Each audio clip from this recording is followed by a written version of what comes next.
So welcome to the Qualoupe class, and this week we're going to be looking at sample splitting.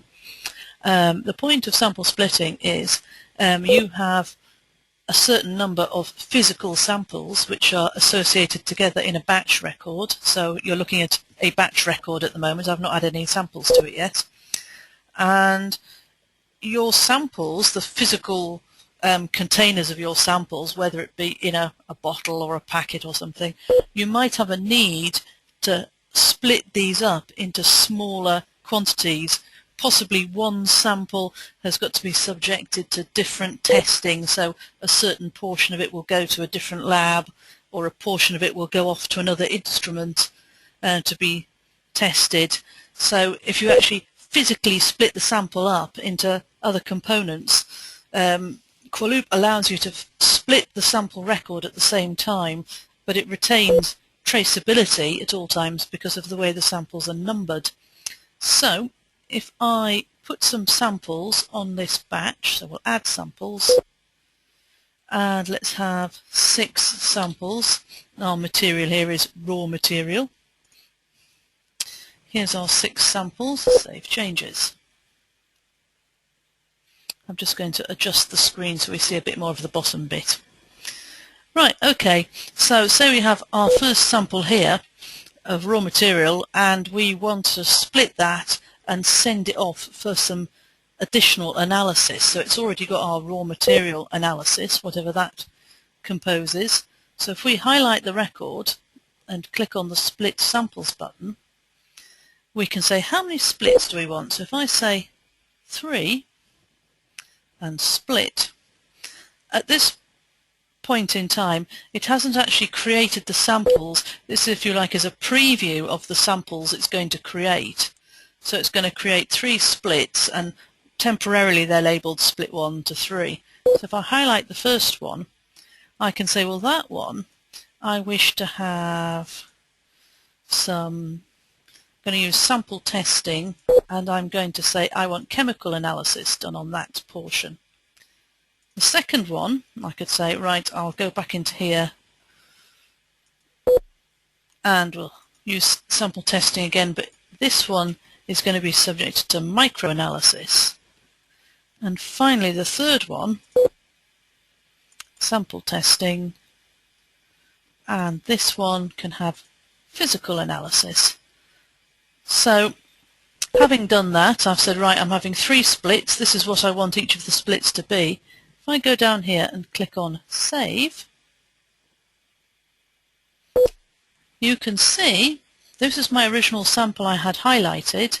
We've now got 3 splits, chemical, micro and physical, and the sample IDs have been automatically assigned.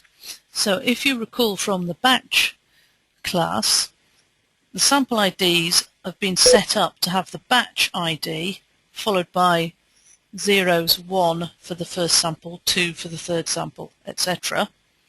So when you split them, this has actually been set up so that it's the original sample ID, so 0001, and then hyphen 01 for the first split, 02 for the second split, 03 for the third split. So it's very obvious that although that's split 2, this is the sample ID that it's come from. So the sample IDs actually track the splits for you. Okay, so you don't, I just split one sample. You can do several at one time. So if I select several samples like this, oops, if I attempt to select several samples and go split samples, and this time I'll just have 1 split. Split. So this is showing me 1 split sample, and I'll say, I'll go sample testing,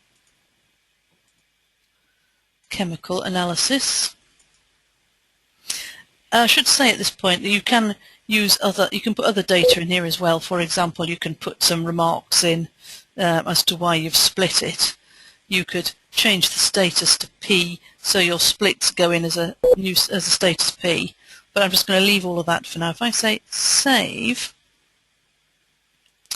it's applied 1 split to the highlighted samples. So where are we? Number 2, so it's sample 2 split 1, and if I scroll down, sample 3 split 1, sample 4 split 1, so it positions the split in the table underneath the sample that was split, and it numbers them logically. Now what am I going to do next?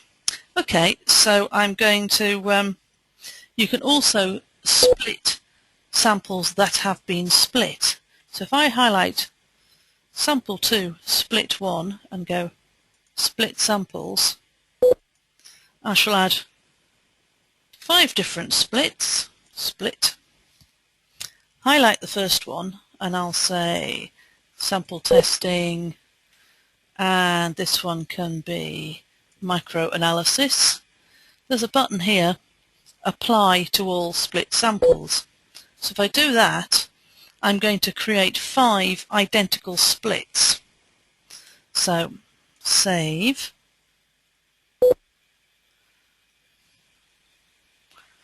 Now I've got to find them in my list. Where did I put them? Ah, they were on 2, weren't they? I believe. There we go.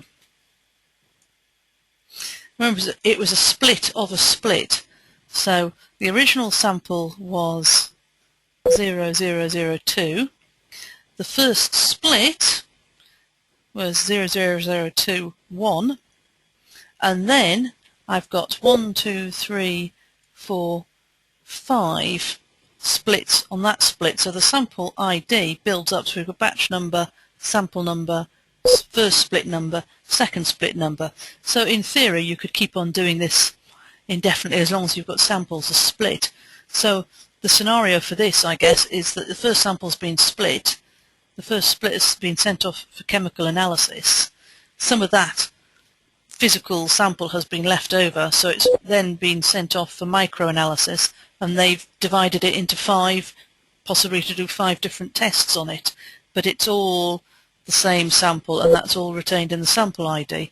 So you can always trace back to the parent batch and follow where all of the splits have come from. And I think that's pretty self-explanatory apart from that. So I'm going to, it's a short and sweet class this week. So I shall stop recording this now, and if you've got any questions, I shall be hanging around afterwards to answer them. Thank you very much.